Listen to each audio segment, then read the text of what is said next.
வழங்குபவர்கள் பேசஸ் pay, secure digital payments with multiple features and great success rate. இது கொஞ்சம் எனக்கு வித்தியாசமான களம். பெரும்பாலும் மற்றவங்க பேசின பிறகு பேசுவதுதான் எனக்கு வழக்கம். இன்றைக்கு நான் முதல் பேச்சாளராக நிற்கின்றேன். முந்தி வருகின்ற 3 தமிழில் இயலுக்குத்தான் முதல் இடம் என்று காட்டுவதற்காகவே எனக்கு முதலிடம் கொடுத்திருக்கிறார்கள் என்று நான் நினைக்கின்றேன். முருகனை போற்றுகின்ற முத்தமிழில் 3 தமிழுமே சிறப்புடையது. முருகன் அகில உலகத்துக்குமான கடவுள் என்றாலும் தமிழர்களினுடைய ஆவியோடும் உணர்வோடும் உயிரோடும் கலந்திருப்பவன். 3 தமிழுமே அவனை போற்றுகின்றன. இதிலே சிறப்பிடம் இயல் தமிழுக்கு என்று நான் ஏன் நினைக்கின்றேன் என்றால், இசைத்தமிழும் நாடகத் தமிழும் இயல் தமிழின் கட்டமைப்பிலே ஏறி நிற்பவை என்று நான் நினைக்கின்றேன். எத்தனை பாடல்கள் இசைத்தமிழ் முருகனை பற்றி இருக்கிறது. அத்தனை பாடல்களையும் பாடுகின்ற மகத்தான கலைஞர்கள் இருக்கின்றார்கள்.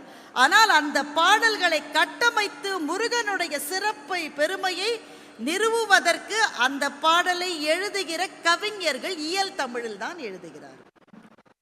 நாடகத் தமிழ் முருகனை உலகெங்கும் கொண்டு சென்றது. அந்த நாடகத் தமிழுக்கு முருகனுடைய கதையை, முருகனுடைய பெருமையை, சிறப்பை வடிவமைத்து கொடுப்பதற்கான எழுத்தாளர்கள், வசனகர்த்தாக்கள் அவர்கள் போட்ட அடித்தளத்திலே நாடகத்தமிழ் அதன் மீது நின்று மகத்தான காட்சியை நமக்கு வழங்கி கொண்டிருக்கிறது. அல்ல, 3 தமிழுமே சிறப்புடையது என்றாலும் இயல் தமிழ்தான் அடித்தளம் என்று நான் பேச வந்திருக்கின்றேன். பெருமக்களே, முருகனுக்கு தெரியாதா? அவனே ஞான பண்டிதன் தானே. எல்லா கேள்விகளும் நம் மனசிலே இருக்கின்ற எந்த வினாக்களுக்கும் விடை வேண்டும் என்றால் நம்முடைய மனக்கண்ணிலே தோன்றி விடையை கொடுக்கின்ற ஞான களஞ்சிய முருகன் தானே. ஆனா அந்த முருகன் தனக்கு ஏதோ சந்தேகம் இருப்பது போலவும், அந்த சந்தேகத்துக்கு தெளிவு வேண்டும் என்பதற்காக போலவும் ஔவையை நாடி கேள்விகளை முருகன் கேட்கிறான். முருகனுக்கு தெரியாதா? எது பெரியது என்று ஔவையை கேட்கிறான். எது கொடியது என்று ஔவையை கேட்கிறான். எது இனியது என்று அந்த கிழவியை போய் கேட்க முருகனுக்கு தெரியாதா? ஏன் ஔவையிடம் அந்த கேள்விகள் வைக்கப்பட்டது என்றால், ஔவையினுடைய இயல் தமிழின் இன்பத்தை முருகன் நுகர வேண்டி அந்த கேள்விகளை வைக்கின்றான். எது பெரியது என்று கேட்கின்றான். பெரியது கேட்பின் எரித்தவள் வேலோய், பெரிது பெரிது புவனம் பெரிது. புவனமோ நான்முகன் படைப்பு, நான்முகன் கரியமால் உந்தியில் வந்தோன், கரியமால் அலைகடல் துயின்றோன், அலைகடல் குறுமுனி அங்கையில் அடக்கம்.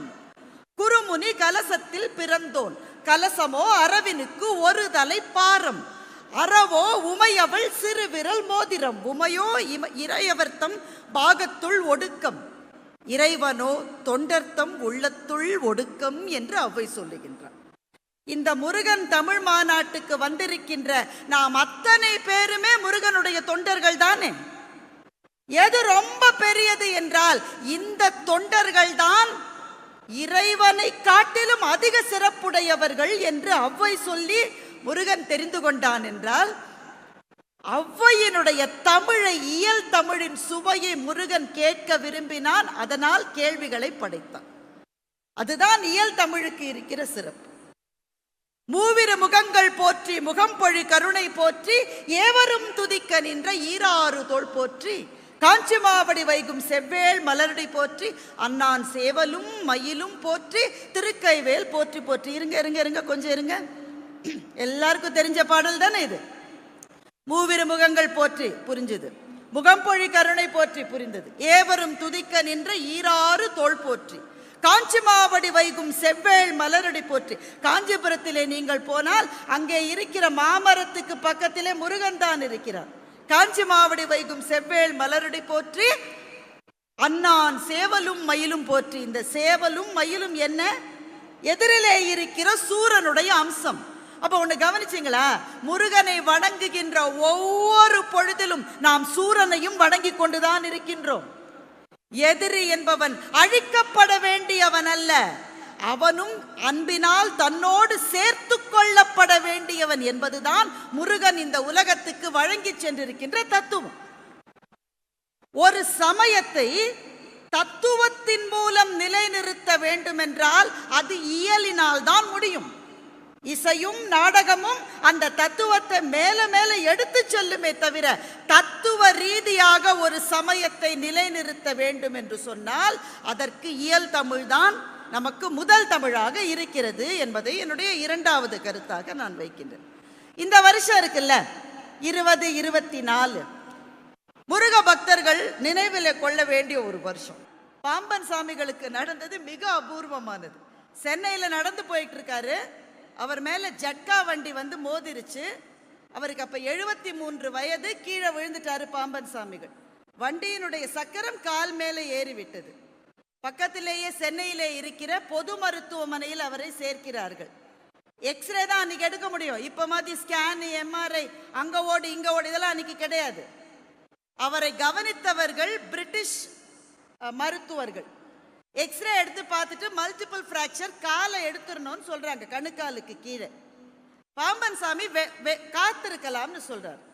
பாம்பன் சாமிகளினுடைய மாணவர்கள் அங்கேயே உட்கார்ந்து பாம்பன் சாமிகள் அருளி செய்த சண்முக கவசத்தை அங்கே சொல்லிக்கொண்டே இருக்கிறார்கள். அண்டமாய் அவனியா என்று தொடங்குகின்ற சண்முக கவசத்தினுடைய சிறப்பு இருக்கிறது, அதை சொல்லிக்கொண்டே இருக்கிறார்கள். அந்த ஒலிகள் ஒன்றிணைந்து அந்த இடம் முழுக்க சில அதிர்வலைகளை ஏற்படுத்துகிறது. அப்போ பாம்பன் சாமிகள் அத்தனை பேரும் பார்க்க 2 மயில்கள் சென்னை ஜெனரல் ஹாஸ்பிட்டல்ல அந்த ஜன்னலுக்கு பக்கத்திலே வந்து நடனமாடுகின்றன. வந்துட்டியா என்று பாம்பன் சாமிகள் கேட்கிறார்கள். அந்த மயில்கள் கொஞ்ச நேரம் நடனம் ஆயிட்டு போயிடுச்சு. அடுத்த நாள் திரும்பவும் வந்து அதே டாக்டர் அதே எக்ஸ்ரே மிஷின்ல அதே கால எக்ஸ்ரே எடுக்கிறாரு. ஒரு எலும்பு முறிவு கூட இல்லை என்று கண்டுபிடித்து அந்த மருத்துவர்கள் அசந்து போய் நின்றார்கள். என்னங்க இது? நேத்துக்கு எடுத்த எக்ஸ்ரேல இருக்கு மல்டிபிள் பிராக்சர், இன்னைக்கு எடுத்த எக்ஸ்ரேல ஒரு எலும்பு முறிவு கூட இல்லை என்றால் இங்கே இருக்கிற இந்த குக கடவுள் இருக்கிறானே, அவன் மனம் என்ற மாய குகைக்குள்ளே இருந்து மகத்துவங்களை நடத்துகிறவன், மயிலிலே ஆடுகிறவன் மனமோகன். நாம் அத்தனை துயரங்களையும் உடனடியாக நீக்க வல்லது அவனுடைய பெயர். அந்த பெயரை சொல்லுகின்ற சண்முக கவசம் இயல் தமிழ் தானுங்க, இயல் தமிழ் தானே. குக பரம்பரைன்னு ஒன்னே சொல்லுவாங்க, அதை சொல்லிட்டு நான் விடை பெற்றுக் கொள்கிறேன். குக பரம்பரை என்றே ஒன்று இருக்கிறது. இங்கே பேசின மதிப்புக்குரிய ஆதீனம் அவர்கள் சொன்னார்கள், சிவனும் முருகனும் ஒன்று என்பது சைவத்தினுடைய தத்துவம். நடேசன் வேறு குகேசன் வேறு அல்ல. நடேசனும் குகேசனும் ஒன்றுதான். எப்படி? ஒரு நெருப்பில் இருந்து இன்னொரு நெருப்பு வந்தால் ஒன்று பெரு நெருப்பு ஒன்று சிறு நெருப்பு அல்ல, 2 நெருப்பு தான். அருவமும் உருவமாகி அனாதியாய் ஒன்றாய் பலவாய் பிரம்மமாய் நின்ற சோதிப்பிழம்பதொரு மேனியாகி கருணை கூர் முகங்கள் 6 கரங்கள் 12 கொண்டு ஒரு திருமுருகன் வந்தாங்கு உதித்தனன் உலகம் உய்ய. ஒரு நெருப்பிலிருந்து இன்னொரு நெருப்பு வந்தது. குகேசனும் நடேசனும் ஒன்று. அந்த குகன் யாருக்கெல்லாம் அருளாசி வழங்கினானோ அவர்கள் தான் குக பரம்பரையை சேர்ந்தவர்கள். அருணகிரிநாதரை பற்றி நான் சொல்லி உங்களுக்கு தெரிய வேண்டாம். அருணகிரிநாதரை சும்மா இரு சொல்லறன்னு முருகன் சொன்னான். அது என்ன சும்மா இரு சொல்லற? ரெண்டுத்துக்கும் ஒரே பொருள் தானே. சும்மா இருப்பது சொல்லில்லாம இருக்கிறது ஒன்று தானுங்க. அருணகிரிநாதர் ஒரே பொருளில் 2 சொற்களை பயன்படுத்துவாரா? சும்மா இரு என்பது வாய மூடிட்டுன்னு அர்த்தம். சொல்லற என்பது மனத்துக்குள்ளும் சொல்லில்லாமல் இருப்பது. மௌன விரதம் இருக்கிறன்ற பேர்ல சில பேர் மனசுக்குள்ளேயே மற்றவங்களை திட்டி தீப்பாங்க. அது அல்ல மௌன விரதம். வாயிலாலும் சொல்லாமல் இருப்பது, மனத்தினாலும் சொல்லற இருப்பது. சும்மா இரு சொல்லற. அப்படிப்பட்ட ஆழ்மோன நிலைக்கு அவரை செலுத்தியது முருகனுடைய அருள் என்றால் அருணகிரிநாதர் இயலிலே தான் பாடினார். கச்சியப்பர் கந்தபுராணத்தை எழுதுகிற போது முதல் சொல்லே தவறு என்று புலவர்கள் சொன்னார்கள். கொஞ்சம் ஒரு 7-8 பாட்டு முடிச்சுட்டு தப்பு கண்டுபிடிச்சா பரவாயில்ல, முதல் சொல்லே தப்பு. திகட சக்கரம் என்ற சொல்லே தவறு என்று புலவர்கள் சொன்னார்கள். ஐயோ நான் எழுதல, இது முருகன் கொடுத்த சொல்லுன்னு கச்சியப்பர் சொல்றார். அந்த கூட்டத்திலே இருந்த இளைஞர் ஒருவன் வந்து, இதற்கு வீர சோழியம் என்ற இலக்கண நூலிலே இலக்கண குறிப்பு இருக்கிறது. திகட சக்கரம் என்பது திகழ் பிளஸ் தச பிளஸ் கரம், அதை சேர்க்கிற போது திகட சக்கரம் என்று ஆகும் என்று சொன்னார். மொத்த 10,000 பாட்டையும் கச்சியப்பர் இயற்றிவிட்டு அந்த அரங்கத்திலே சமர்ப்பித்து விட்டு அந்த இளைஞன் எங்கன்னு தேடி போனாரு. காஞ்சிபுரத்தில் இருக்கிற குமரகோட்டத்துக்குள்ளே அந்த இளைஞன் போய்விட்டான். முருகனே நேரே வந்து முதல் சொல்லை எடுத்து கொடுத்தான் என்றால் கச்சியப்பர் இயற்றியது இயலில் தானே. அப்ப குகப்பரம்பரையை சார்ந்த அருணகிரிநாதரிலிருந்து கச்சியப்பரிலிருந்து பேச்சே வராத குமரகுருபரருக்கு வாய்ச்சொல்லை எடுத்து கொடுத்து அவரை பேச வைத்ததிலிருந்து குகப்பரம்பரையை சார்ந்தவர்களினுடைய பாடலை, அவர்களுடைய கவிதைகளைத்தான் இந்த மேடையில் இன்னைக்கும் நாளைக்கும் நாம பேச போறோம் என்றால் இயல்தான் இருக்கிறது. எங்கள் மகாகவி பாரதி கருதி கருதி கவலைப்படுவார் கவலை கடலை கடையும் வடிவேல் என்று சொன்னார். இந்த ஒரு சொல்லை சொல்லுகிற போது கவலைகள் மறைவதை நீங்கள் உணர்வீர்கள். அப்படி முருகன் என்ற மாபெரும் தத்துவத்தை நிறுவியவர்கள் இயலை சார்ந்தவர்கள். இசையையும் நாடகத்தையும் சார்ந்தவர்களை கலைஞர்கள் என்று சொல்லுவார்கள். இயலை போன்றவர்களைத்தான் அறிஞர்கள் என்று சொல்லுவார்கள்.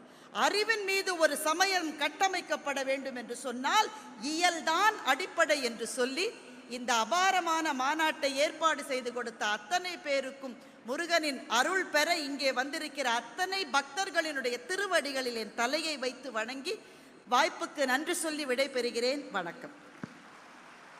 மிக மிக மிக அருமையாக கந்தபுராணம், பாம்பன் சுவாமிகள் வரலாறு, அருணகிரிநாதருடைய திருப்புகழ், அதோடு கூட ஒரு சமயத்தின் தத்துவம், பிலாசபி, அந்த மதத்தோட கோட்பாடு, மெய்யியல் என்ன அப்படின்னு கேட்டால் பாடிக்கிட்டு இருக்க முடியுமா, நடிச்சுக்கிட்டு இருக்க முடியுமா? அந்த மெய்யியல், அதை விளக்குவதற்கு இயல்தானே தேவைப்படுகிறது என்பதை இதுவரை பாரதி பாஸ்கர் அவர்கள் இயம்பினார்கள். இப்போ இயம்பனா போருமா, அதை இசைப்பதற்கு ஒருவர் வரணும். அருமை சகோதரர் நம்முடைய நல்ல சிவன் அவர்கள் வருகிறார்கள். வாருங்கள், தாருங்கள். இசை என்பது திருச்சிற்றம்பலம். வெற்றிவேல் முருகனுக்கு அரோகராம். வசனமிக வேற்றி மறவாதே, மனது துயராற்றில் உழலாதே. வசனமிக வேற்றி மறவாதே, மனது துயராற்றில் உழலாதே. இசை பயல் ஷடாட்சரம் மதாலே, இகபர சௌபாக்கியம் அருள்வாயே. இசை பயல் ஷடாட்சரமதாலே, இகபர சௌபாக்கியம் அருள்வாயே. பசுபதி சிவாக்கியம் உணர்வோனே, பழனி மலை வீற்று அருளும் வேல.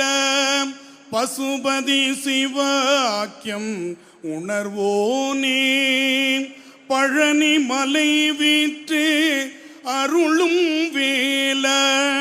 அசுரர் கிளை வாட்டி மிக வாழ, அமரர் சிறை மீட்ட பெருமாளே.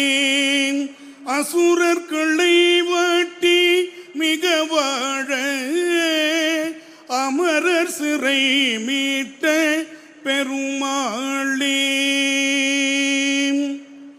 எல்லாம் வல்ல முருகப்பெருமானுடைய தனிப்பெரும் கருணையினாலே இந்த நாள் மிக இனிமையான நாளாக வாய்த்திருக்கிறது.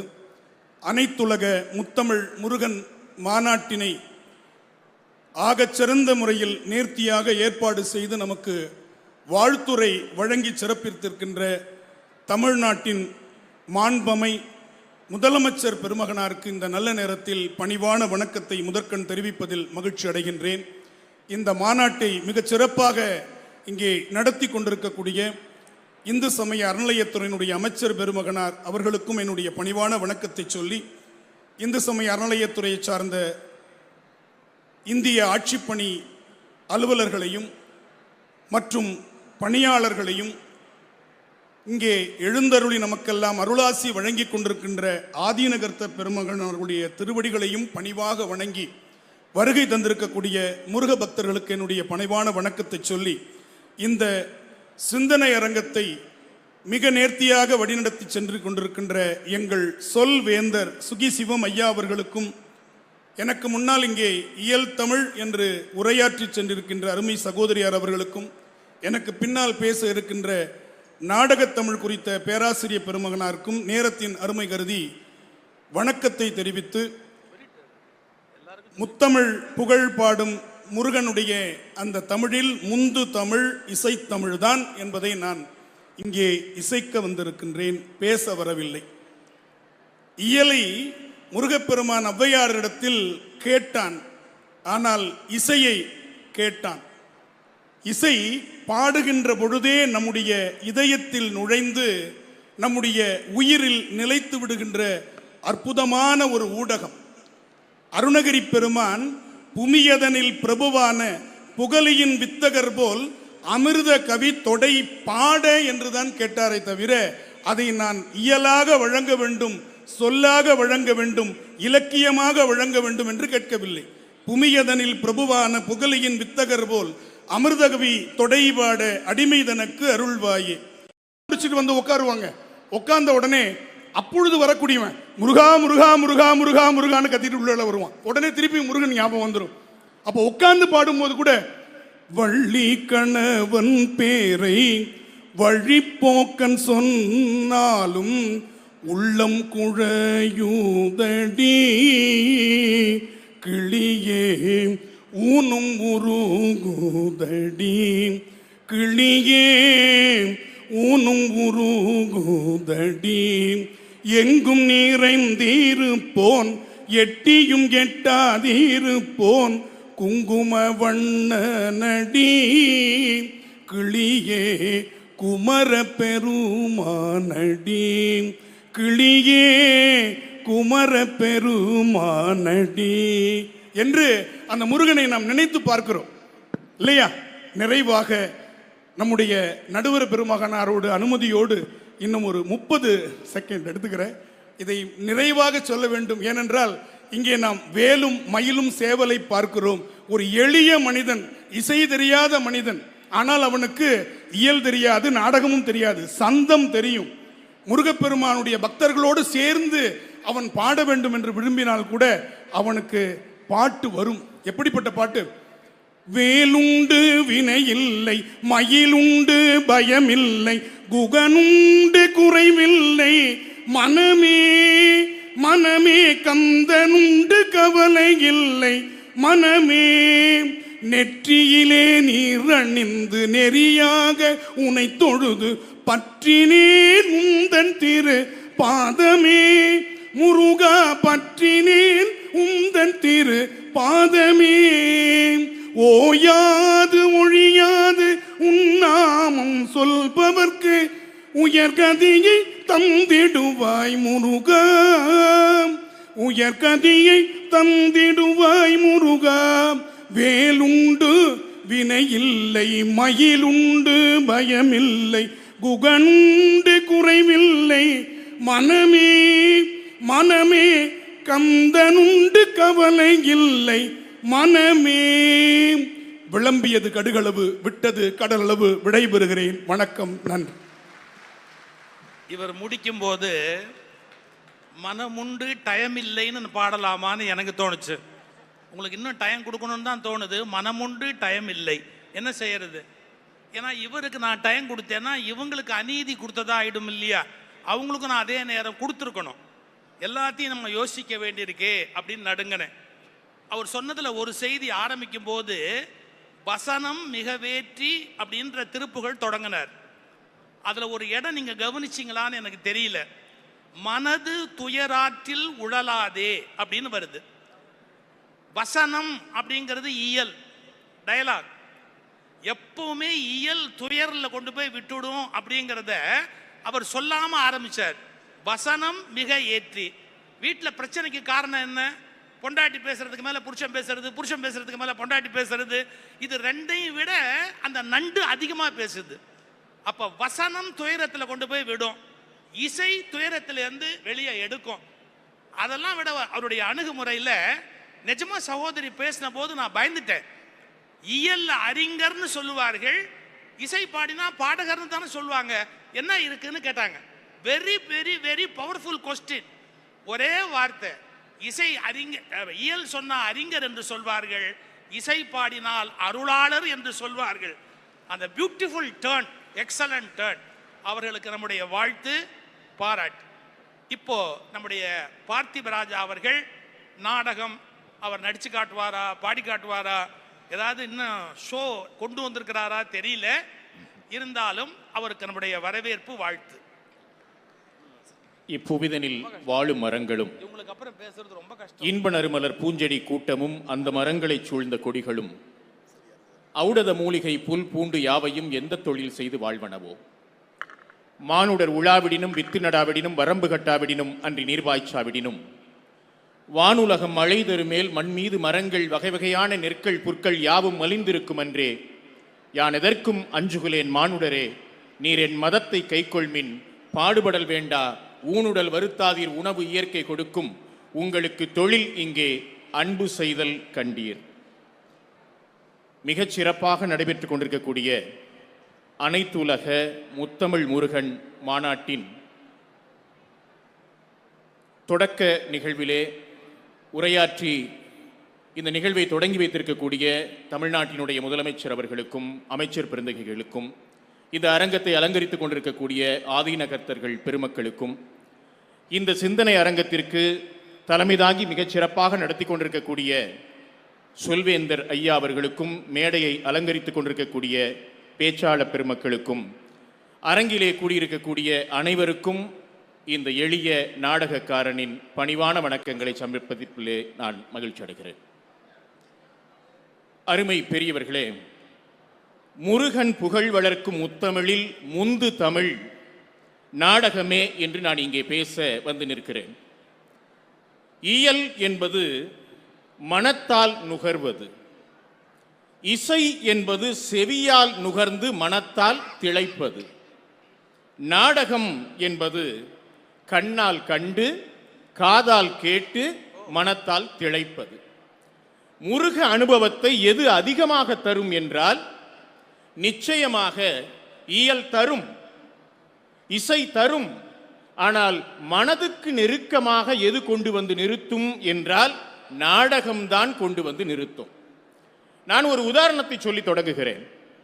குஜராத்திலே ஒரு சிறுவன் ஒரு நாடகத்தை பார்த்தான். அது அர்ச்சந்திர மயான காண்டம். பிணம் எரிக்கக்கூடிய சுடுகோலினை ஏந்தி நள்ளிரவிலே அந்த சுடுகாட்டிலே அர்ச்சந்திரன் பாடுவதாக ஒரு காட்சி வருகிறது. தமிழிலே மிக அழகாக அது வரும். துயதோர் முனிவருக்கு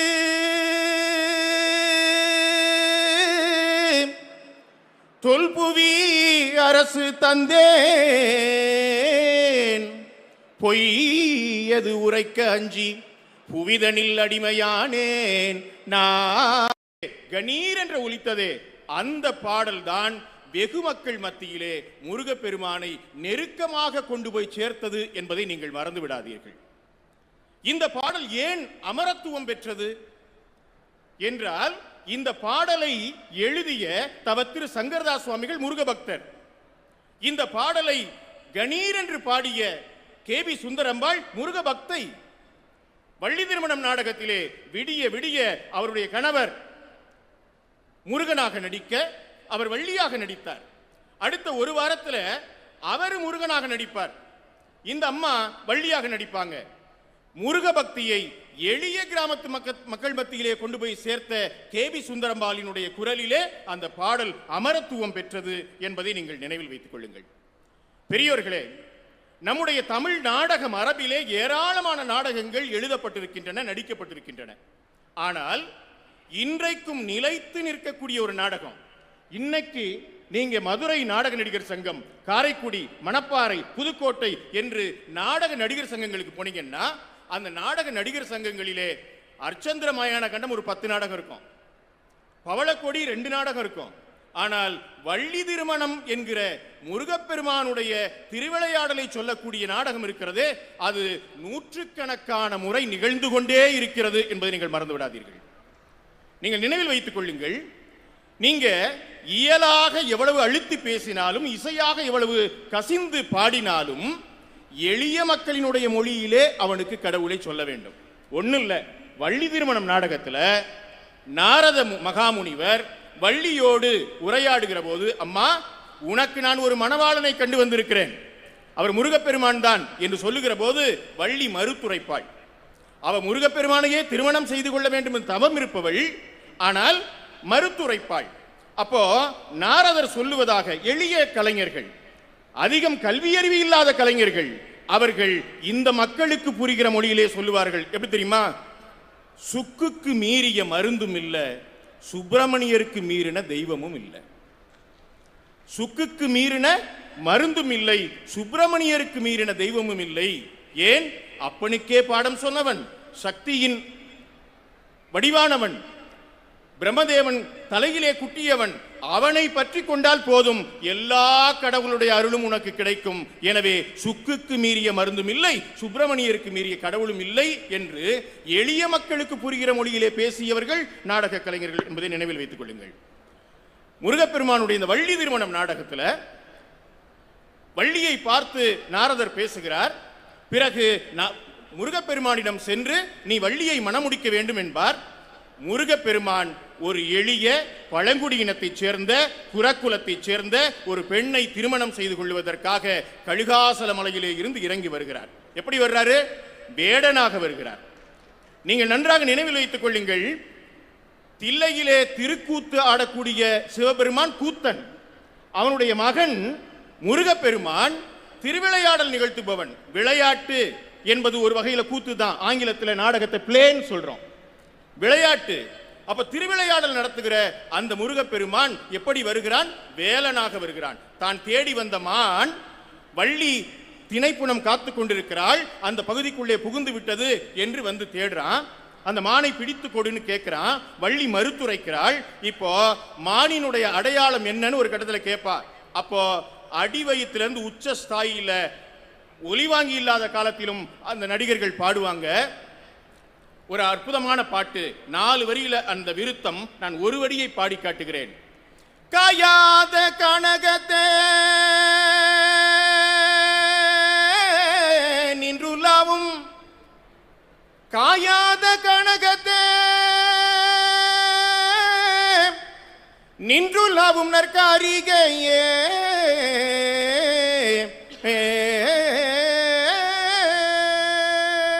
இந்த விருத்தத்தில் ஒரு வரி இது. இப்படி அடிவயிற்றை பிடித்துக் கொண்டு இந்த கலைஞர்கள் பாடுகிறார்கள். முருகப்பெருமானுடைய அந்த பெருமைகளை எடுத்து சொல்லுகிறார்கள். அருமை பெரியவர்களே, இந்த நாடக கலைஞர்கள் இன்னைக்கு நூற்றுக்கணக்கான நாடகங்கள் நடத்துறாங்க.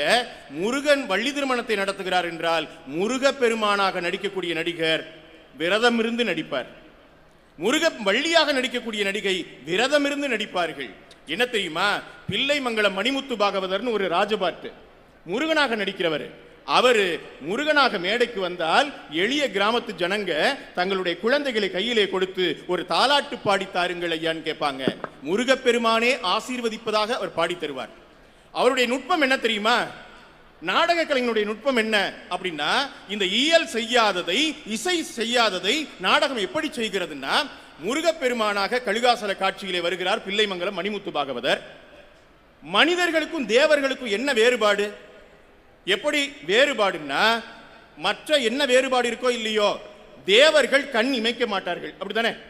பிள்ளைமங்கலம் மணிமுத்து பாகவதர் முருகப்பெருமானாக மேடைக்கு வருகிற போது நாடகம் முழுக்க கண் இமைக்காம இருக்க முடியுமோ இல்லையோ, ஒரு அரை மணி நேரம் கழுகாசல காட்சியிலே கண் இமைக்க மாட்டார் பெரியவர்களே.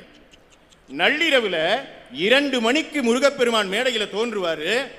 உறங்கிக் கொண்டிருக்கக்கூடிய குழந்தைகள் எல்லாம் எழுப்பி, இதோ பார் ராஜபாட்டு வந்து விட்டார், அரை மணி நேரம் கண்ணி மேய்க்க மாட்டார் என்று சொல்லுவார்கள் தாய்மார்கள். அந்த குழந்தைகள் தூக்க கலக்கத்தில் கண்ணை கசக்கி கொண்டு அரை மணி நேரம் கண்ணிமைக்காமல் முருகப்பெருமானாகவே தோன்றி வாழுகிற அந்த பிள்ளைமங்கலம் மணிமுத்து பாகவதரை ரசித்து பார்ப்பாங்க. ஒரு நாடக நிகழ்வு அன்னைக்கு இந்த வண்ண விளக்குகள் வந்திருக்கவில்லை. ஒரு முடிச்சிடறையா, ஒரு பெட்ரோமாக்ஸ் லைட் வெளிச்சத்தில் நாடகம் நடத்தி கொண்டிருக்கிறார்கள். கண்ணிமைக்காமல் இந்த முருகப்பெருமான் நிற்பதை பார்ப்பதற்கு தான் ஜனங்க வந்து கூடியிருக்கிறாங்க. பிள்ளைமங்கலம் மணிமுத்து பாகவதர் நிற்கிறார். பெரியவர்களே, பெட்ரோமாக்ஸ் லைட் வெளியில் வயல்வெளியில் இரவு 2 மணிக்கு எங்கிருந்தோ பறந்து வந்த ஒரு விஷ வண்டு ஒன்று அந்த நடிகருடைய முதுகுப்புறமாக விழுந்திருது. அவருக்கு ஆபரணங்கள் எல்லாம் கட்டியிருக்கிறார். அந்த முடிச்சுகளை கடித்துக் கொண்டே இருக்கிறது. ஆனால் கண் இமைத்து அதை உதறிவிட மனம் இல்லாமல் ஆயிரக்கணக்கான ஜனங்கள் நான் கண்ணிமைக்காமல் நிற்பதை பார்க்கத்தானே கூடியிருக்கிறார்கள் என்று கருதி அந்த அரை மணி நேரமும் மீண்டும் மீண்டும் அந்த வண்டு கடிப்பதை பொறுத்துக் கொள்ளுகிறார் பிள்ளைமங்கலம் மணிமுத்து பாகவதர். அரை மணி நேரத்துக்கு பிறகு அது விஷ வண்டு கடித்து வாயிலே நுரை தள்ளுகிறது. மயங்கி சரிகிறார். அவரை தூக்கிட்டு வைத்தியத்தை ஓடுறாங்க. பிறகுதான் அவரை விஷ வண்டு கடித்திருக்கிறது என்பது எல்லோருக்கும் தெரிகிறது. 6 மாதங்கள் ஓய்விலே இருக்கும்போது எங்கெங்கேயோ இருந்த கிராமத்து ஜனங்கள் தங்களுடைய முருகப்பெருமானாக நடித்த அந்த பிள்ளைமங்கலம் மணிமுத்து பாகவதரை பார்ப்பதற்கு மாட்டு வண்டிகளை கட்டி கொண்டு வந்து பார்த்தார்கள் என்று சொல்லுகிறது நாடக வரலாறு. எனவே இயல் ஏராளமான விஷயங்களை பேசியிருக்கிறது, உண்மைதான். இசை ஏராளமான மனதை நெகிழ வைத்திருக்கிறது, உண்மைதான்.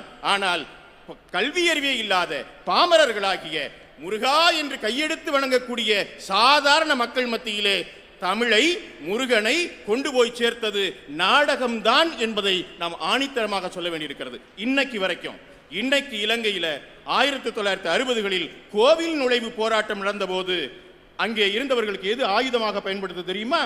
கந்தன் கருணை என்கிற முருகப்பெருமானுடைய வள்ளி திருமண நாடகம். கந்தன் கருணையில கோயிலுக்கு உள்ளே விடமாட்டேன் என்கிறார்கள் என்று நிற்கக்கூடியவர்கள் அந்த நாடகத்திலே சொல்லுகிறார்கள், முருகா, ஒரு பழங்குடி இனத்தைச் சேர்ந்த பெண்ணை திருமணம் செய்து கொண்டு நீ இங்கே கற்பகிரகத்திலே காட்சி தருகிறாய், வள்ளி சமேதரராக காட்சி தருகிறாய், இங்கே நாங்கள் வெளியே நிறுத்தப்பட்டிருக்கிறோமே, இது என்ன நியாயம் என்று சமத்துவத்தை கோரக்கூடிய கடவுளாக நம்முடைய முருகப்பெருமானை எளிய மக்கள் மனதிலே பதித்த நாடகமே முத்தமிழில் முந்து தமிழாக முருகப்பெருமானை கொண்டு சேர்த்தது என்று சொல்லி வாய்ப்புக்கு நன்றி பாராட்டி விடைபெறுகிறேன். வணக்கம். பார்த்திப ராஜா அவர்கள் ரொம்ப அருமையாக பேசினார். அவரை பாராட்ட நேரம் இல்லை. உங்களுடைய பெரிய கரவொலி மூலமாக அவருக்கு ஆசியை வழங்குங்கள். கொஞ்சம் யோசிச்சு பாருங்க. முருகன் வேடம் போடுகிற போது கூட அதை முழுமையாக செய்யணும்னு கண்ணிமைக்காமல் ஒரு கலைஞன் இருந்திருக்கிறார் அப்படின்னு சொன்னால் இவ்வளவு பெரிய மரியாதை கொடுத்திருக்கிறார்கள் என்று ஒரு அடையாளம். இந்த வள்ளி திருமணம் இந்த நாட்டில் சாதிச்ச சாதனைகள் கொஞ்சம் நஞ்சம் கிடையாது. ஆங்கிலேயர்கள் இந்தியாவை ஆண்டு கொண்டிருக்கிற காலம். அப்ப ஆங்கிலேயர்களை எதிர்த்து நீங்க பேசுனா அரெஸ்ட் ஆயிடுவீங்க. ஆங்கிலேயர்களை எதிர்த்து எழுதுனா நீங்க கைதாயிடுவீங்க. ஆங்கில ஆட்சிக்கு மாறாக எதுவும் சொல்ல முடியாது, கைதாகிடுவாங்க. ஆனா அந்த காலகட்டத்தில் நம்மால் கெட்டிக்காரன் வள்ளி திருமணம் டிராமா போடுவான். அந்த வள்ளி என்ன பண்ணுவான்னு கேட்டீங்கன்னா வெள்ளைக்காரனை திட்டுவான். ஆனா சட்டப்படி ஒன்றும் பண்ண முடியாது. ஏன்னா அந்த வள்ளி என்ன பாடுவா அப்படின்னு கேட்டா ஆலோலம் பாடி விரட்டுறா பாருங்க. கொக்க விரட்டுற போது திமுரு பிடிச்ச வெள்ளை கொக்கேம்பா. வெள்ளை கொக்கே திமுரு பிடிச்ச வெள்ளை கொக்கேன்னு. அது ஒன்றும் சட்டமும் ஒன்றும் பண்ண முடியாது. என்றைக்குமே ஒரு தேசத்தின் பண்பாட்டை வைத்துக் கொண்டுதான் மரபு வழியான நீதியை நிலைநாட்ட முடியும் என்பதற்கு வள்ளி திருமணம் ஒரு பெரிய அடையாளம். சங்கரதாஸ் சுவாமிகள் பாட்டி எழுதி அதன் பிறகு அந்த நாடகத்தை கொண்டு வருகிற போது ரொம்ப அழகா பார்த்திப ராஜா சொன்னார். ஒரு 4 வரி மட்டும் சொல்ற பாருங்க. வெள்ளைக்காரனை எப்படி திட்டுறா பாருங்க. வெள்ளை வெள்ளை கொக்குகளா வெகு நாளா இங்கிருந்து கொள்ள அடிச்சீங்களா? வெள்ளை வெள்ளை கொக்குகளா வெகு நாளா இங்க இருந்து கொள்ள அடிச்சீங்களா? கோபம் வரும், போயிருங்க. இது வெள்ளைக்காரனை பார்த்து வள்ளி பேசுற பேச்சு. ஆனா கொக்க வச்சு பேசுறா. அது பெண்களுக்கு ரொம்ப சகஜம். மாமியாரை பேச மாட்டாங்க, கோழியை பேசுவாங்க. என்ன கொண்டைய சிலிப்பிக்கிட்டு போற அப்படிம்பாங்க. அது கோழிக்கு இல்லை, அந்த வீட்டு தேவதைக்கு இல்லையா? அது மாதிரி வள்ளி திருமண டிராமாவை வச்சுக்கிட்டு வெள்ளைக்காரனை திட்டுறாரு பாருங்க. வெள்ளை வெள்ளை கொக்குகளா வெகு நாளா இங்கிருந்து கொள்ள அடிச்சீங்களா? கோபம் வரும், போயிருங்க. அது தேம்ஸ் கரையின் கொக்கு. அது தேம்ஸ் கரையின் கொக்கு. அங்கு தின்ன உணவில்லாத கொக்கு மாமிச வெறி பிடித்த கொக்கு, நம்ம மக்களை மயக்க வந்த கொக்கு. இப்படி நாடகத்தின் மூலம் தெய்வ பக்தியையும் அதே நேரத்தில் தேசபக்தியையும் வள்ளி திருமணம் என்ற நாடகம் வளர்த்திருக்கிறது அப்படிங்கிறத முதல்ல நம்ம மனப்பூர்வமா நினைக்கணும். ஒரு சின்ன தெளிவு நான் முதல்ல சொல்ல விரும்புகிறேன். நீங்க எப்பவுமே சொல்லும்போது இயல் இசை நாடகம்னு சொல்றோம். உண்மையிலேயே சகோதரி பாரதி பாஸ்கருக்கு நான் மன்னிப்பு கேட்டுக்கணும். அவங்களுக்கு மறுப்பு சொல்றதுக்கு வாய்ப்பு கொடுத்துருக்கணும். இவங்க 2 பேரும் பேசுனதுக்கு அப்புறம் அவங்களுக்கு அந்த இடம் கொடுத்துருந்தாதான் முறை. அது அவங்க பதில் சொல்ல அந்த இயலுக்கு என்ன தன்னுடைய மறு ஆர்கியூமெண்ட் அப்படிங்கிறத அவங்க சொல்லணும். இசைக்கும் அந்த வாய்ப்பு கொடுக்கணும். அப்பதான் அந்த முறையாக இது நடத்த முடியும். இப்போ நம்ம நாட்டில் எதை முறையாக நடத்த முடியுது, முடிஞ்ச வரைக்கும் முறையாக நடத்துவோம். அந்த வாய்ப்பு கொடுக்கலேங்கிறதுக்கு மன்னிப்பு கேட்டுக்கிறோம்மா உங்ககிட்ட. இயல் இசை நாடகம்னு நம்ம சொல்றோம் பார்த்தீங்களா, ஒரு வரன்முறை பேச்சில் முத்தமிழ் இயல் இசை நாடகம். மன்னிச்சுக்கங்க, அந்த வரன்முறை தப்பு. அந்த வரன்முறை தப்பு. இயல் முதல்ல, இசை 2, நாடகம் 3 அப்படின்னு சொல்ற வரன்முறை தப்பு. இப்படி கணக்கு பாருங்க. ஒரு 30,000 20,000 வருஷத்துக்கு முன்னாடி மனித இனம் வளரும் போது இயலே கிடையாது, இசையும் கிடையாது. பசினா ஜாட காட்டியிருப்பான், துக்கம்னா அழுதுருப்பான், வைத்த வலிக்குதுன்னா துடிச்சிருப்பான். எல்லாமே காட்சி மூலமா தான் வெளிப்படுத்தியிருப்பான். அப்போ முதலில் தோன்றிய தமிழ் எது என்று கேட்டால் நாடக தமிழ் முதலில் தோன்றியது. அப்புறம் நாடக தமிழ்லேருந்து ரிஃபைண்டா வெளியே வந்தது இசைத்தமிழ். எப்படி? ஒரு துக்கம் வரும்போது ஓன்னு அழுதுருப்பான், அப்போ ஒலி, அந்த ஒலியில ஒரு ஒழுங்கு வரும். எப்போ ஒலி ஒழுங்கா வருதோ அப்ப இசை உண்டாயிருக்கும். இது ரொம்ப அழகான ஒரு விஷயம். நாடகம் முதல்ல ஜாட, அப்புறமா வெறும் ஒலியின் மூலம் தன்னுடைய துக்கத்தை, மகிழ்ச்சியை, காதலை, அன்பை வெளிப்படுத்தி இசை உண்டாச்சு. மொழி வளர்ந்து எழுத படிக்க தெரிந்த பிறகுதான் இயல் உண்டாகியதால் முதல் தமிழ் நாடகத் தமிழ், 2ஆம் தமிழ் இசைத்தமிழ், இயல் தமிழ் தான் 3வது தமிழ். இது கோபுரம் மாதிரி அப்படி கட்டிக்கிட்டே மேலே போற மாதிரி. இப்ப கூட எடுத்துக்கங்களேன், பேச்சுன்னு ஒண்ணு இவ்வளவு பேர் உட்கார்ந்துக்கிறீங்க, இதுவே பெரிய சமாச்சாரம். உண்மையிலேயே வாழ்க்கையில சேகர் பாபு அவர்களுக்கு நான் ரொம்ப நன்றி சொல்லணும். ஏன்னா ஒரு மிகப்பெரிய வரலாற்று சாதனையை இந்த பழனி மண்ணில் அவர் செய்து காட்டிட்டார். 2 மாசம் நாங்க படாத பாடு இந்த மாநாட்டை ஏற்பாடு பண்ணும்போது அவ்வளவு தடைகள். ஊழியர்கள், அறநிலையத்துறை ஊழியர்களும் சரி, மேல் அந்த ஆலோசனை குழுவினரும் சரி, இதுக்கான பாடுபட்ட தொண்டர்கள், அவ்வளவு சிரமங்கள். நாங்க பயந்தோம். ஆனா இதை ஒரு மிகப்பெரிய வெற்றி திருவிழாவாக அவருடைய நம்பிக்கை மாற்றியது. அதனால அவருக்கு அந்த வாய்ப்பை வழங்கிய மாண்புமை முதல்வர் அவர்களுக்கும் நம்முடைய மனப்பூர்வமான நன்றியையும் வாழ்த்துக்களையும் இந்த நேரத்தில் தெரிவிச்சுக்கணும்.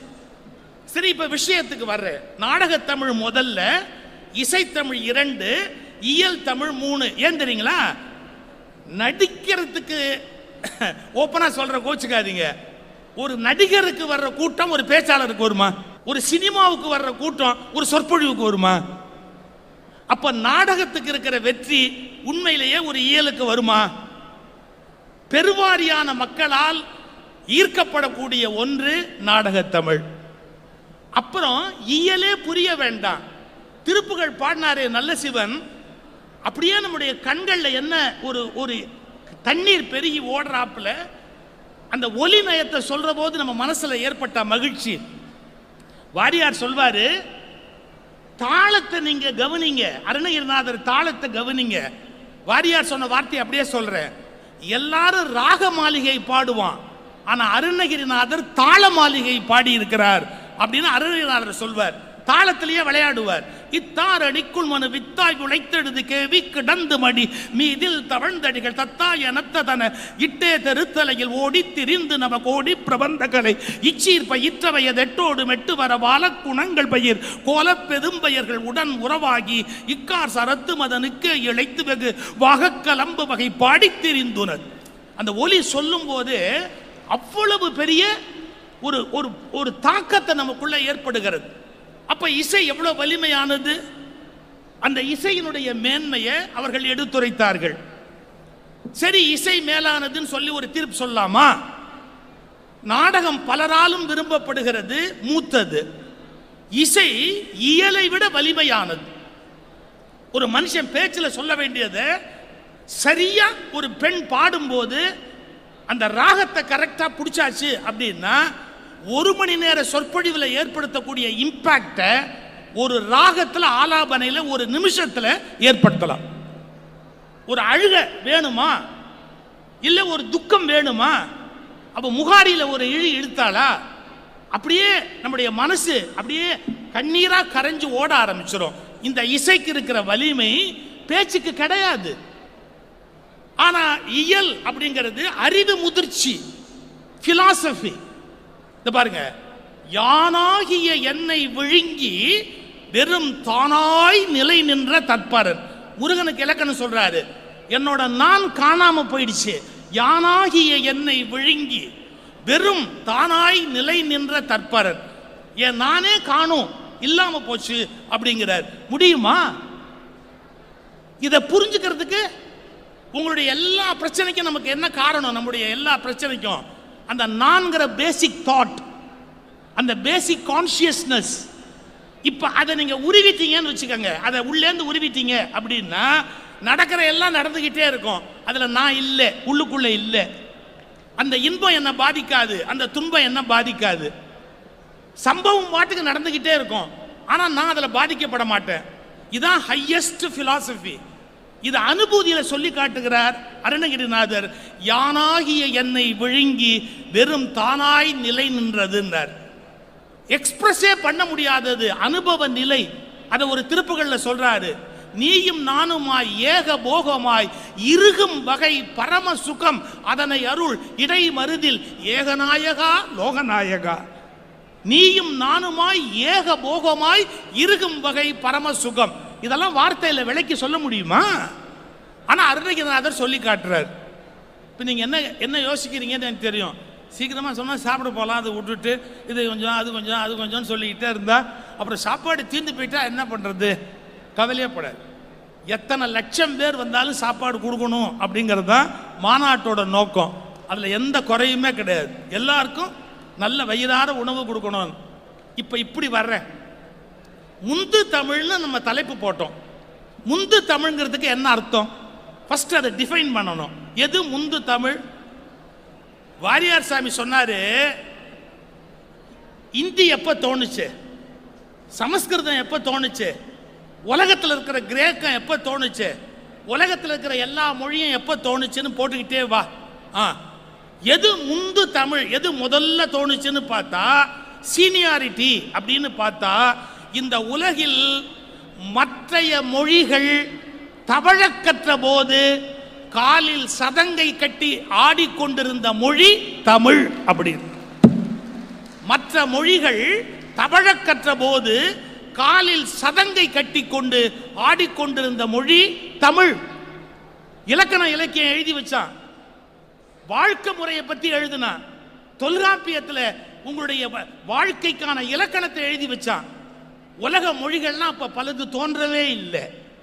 அப்போ முந்து தமிழ் அப்படிங்கிறத ஒரு வார்த்தை சீனியாரிட்டி, காலத்தால் முந்தியது அப்படின்னு பார்த்தா, நல்ல கவனிங்க, அந்த அர்த்தத்தில் முந்து தமிழ்ங்கிறத பார்த்தா நாடகத்துக்கு அது போகுது. காலத்தால் முந்து தமிழ். கோச்சுக்காதீங்க, கொஞ்சம் வயசாக வயசாக அட்ராக்ஷன் குறையும்.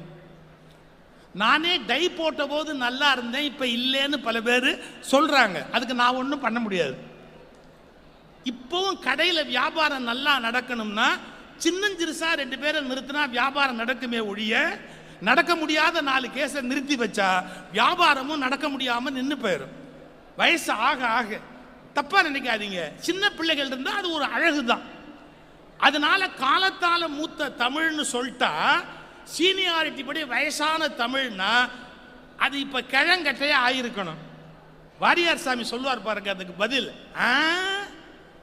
இப்பவும் உலக மொழிகளுக்குள் ஓட்டப்பந்தயம் வைத்தால் வேகமாக முந்தி வருவது தமிழ் மட்டுமே. எனவே முந்து தமிழ் அப்படின்னார். யூத், இளமை, அதுக்குள்ள இருக்கிற அந்த இளமைத்தன்மை. சார் இளமைக்கு என்ன சார் டெஃபினேஷன்? குழந்தை பெற முடியாத நிலை வந்து விட்டா முதுமை, குழந்தை பெறுகிற வாய்ப்பு இருக்குமானால் அது இளமை. இன்னும் புதிய தமிழ் சொற்களையும் புதிய தமிழ் இலக்கியங்களையும் தமிழ் தந்து கொண்டிருப்பதால் அது இளமை. எனவே முந்து தமிழ் என்பது இன்றைக்கும் முந்தி வருகிற தமிழ் என்ற அர்த்தத்தில் பார்க்கிற போது அது இளமையை குறிப்பது. இப்ப நம்ம முந்து தமிழ்ங்கிறதுக்கு முதல்ல வரையறையை வச்சு காலத்தால் அப்படின்னு பார்க்கலாம். அடுத்தது பெருவாரியான மக்களால் அப்படின்னு பார்க்கலாம். நாடகம் என்பது பெருவாரியான மக்களுக்கு முந்து தமிழ், நாடகம் என்பது காலத்தால் முந்து தமிழ். அப்ப இசை என்பது என்ன? ஆழத்தால் முந்து தமிழ். எப்படி? ஆழத்தால். நீங்க தனியா உட்கார்ந்து பாடலாம், கோச்சுக்காதீங்க. எம்எஸ் மனசு வச்சா தனியா உட்கார்ந்து பாட மாட்டாங்க. வீட்டில் கதவை சாத்திக்கிட்டு தனியா உட்கார்ந்து பாடலாம். ஆனா தனியா உட்கார்ந்து பேசக்கூடாது. தனியா உட்கார்ந்து பேசினா பயந்துருவான், வீட்டில் இருக்கிற அத்தனை பேரும் பயந்துருவான். அப்ப தனியா உட்கார்ந்து பாட முடியுமே ஒழிய தனியா உட்கார்ந்து பேச முடியாது. இப்ப பாருங்க, காலத்தால் மூத்து போவது பெருவாரியான மக்களால் முந்து தமிழ் நாடகம், ஆழத்தால் முந்து தமிழ் இசை. நீங்க உங்களுக்குள்ளேயே டிராவல் பண்ணி போய் அப்படியே உங்க ஈகோ கரைஞ்சு டோட்டலா நீங்க டிசப்பியர் ஆகணும் அப்படின்னா இசை தருகிற வெற்றியை நாடகம் தர முடியாது, இயல் தர முடியாது. ஆனா இயல் அப்படிங்கிறது எப்படிப்பட்டது அப்படின்னு கேட்டா, உலக மதங்கள் எல்லாம் கொண்டாந்து நிறுத்துங்க, உலகத்தில் இருக்கிற எல்லாருடைய அறிவையும் கொண்டாந்து நிறுத்துங்க. ஆனா அனுபூதி என்ற அறிவை நீங்க புரிந்து கொள்ள வேண்டும்னு நினைச்சா ஒரே ஒரு நூல் போதும். கந்தர் அனுபூதி என்ற அருணகிரிநாதருடைய ஒற்றை நூல் போதும். பிரச்சனைக்கு என்ன காரணம்? நான் யானாகிய என்னை விழுங்கி என்னை இழந்த நலம் சொல்லாய். என்னை இழந்துட்டா நான் நலமா மாறிடுறேன் அப்படிங்கிறார். இந்த பிலாசபியை புரிஞ்சுக்கிறதுக்கு இசை பயன்படாது, பிலாசபியை புரிஞ்சுக்கிறதுக்கு நாடகம் பயன்படாது, பிலாசபியை புரிஞ்சுக்கிறதுக்கு இயல் மட்டும்தான் பயன்படும். அப்ப என்ன தீர்ப்பு சொல்றது? காலத்தாலும் பெருவாரியான மக்களாலும் முந்து தமிழ் நாடகம், ஆழத்தாலும் ஞானத்தாலும் முந்து தமிழ் இசை. ஆனால் பிற மதங்களை எல்லாம் வென்று இந்த முருக வழிபாடு நிற்க வேண்டும் என்று சொன்னால் இயல்தான் அதை முந்து தமிழாக கொண்டு போக முடியும் என்பதால் ஒவ்வொன்றும் ஒரு வேலையை பார்க்கிறது, ஒன்றோடு ஒன்று சண்டை போடாமல் இருக்கிறது. தமிழனுக்கும் அதைத்தான் சொல்லுகிறேன், ஒன்றோடு ஒன்று சண்டை போடாமல் தமிழர்கள் ஒத்துப்போக தொடங்கினால் இந்த தமிழ் முந்து தமிழாக உலகத்தில் என்றைக்கும் வாழ்வதற்கு வழி உண்டு. சமய உலகத்துக்கும் இதைத்தான் சொல்லுகிறேன், அவரவர் மார்க்கத்தில் அவரவர்கள் பின்பற்றுங்கள், ஒன்றை இன்னொன்றோடு ஒப்பிட்டு சண்டையிடாதீர்கள், அவரவர் வழியில் அவரவர்கள் பயணப்படுங்கள், இன்னொருவரோடு மோதாதீர்கள். அப்படி எடுத்துக்கொண்டால் இறை ஞான அனுபவம் நமக்கு சித்திக்கும் என்பதால் முத்தமிழ் முருகன் மாநாட்டில் நம்முடைய சிந்தனை முத்தமிழில் ஒவ்வொன்றும் ஒரு வகையில் முந்து தமிழ். நாடகம் ஒரு வகையில் முந்து தமிழ், இசை ஒரு வகையில் முந்து தமிழ், இயல் ஒரு வகையில் முந்து தமிழ். இப்படி மூன்று முந்தி இருப்பதால் தான் தமிழ் உலக மொழிகளுக்கு முந்து தமிழ் என்ற பட்டத்தை பெறுகிறது என்கிற ஒரு கோணத்தை தீர்ப்பாக சொல்லி வாய்ப்பளித்தமைக்கு மீண்டும் நன்றி கூறி அமைதியாய் இருந்து கேட்ட அறிஞர் பெருமக்களுக்கும் ஆன்மீக அன்பர்களுக்கும் திரளாய் கடலாய் வந்து இந்த மாநாட்டை வெற்றி பெறச் செய்த அன்பர் பெருமக்கள் அனைவருக்கும் எங்கள் பணிவன்பான நன்றியையும் வணக்கத்தையும் தெரிவித்துக் கொள்கிறேன். இந்த வீடியோ உங்களுக்கு பிடிச்சிருந்தா லைக் பண்ணுங்க, ஷேர் பண்ணுங்க, கமெண்ட் பண்ணுங்க.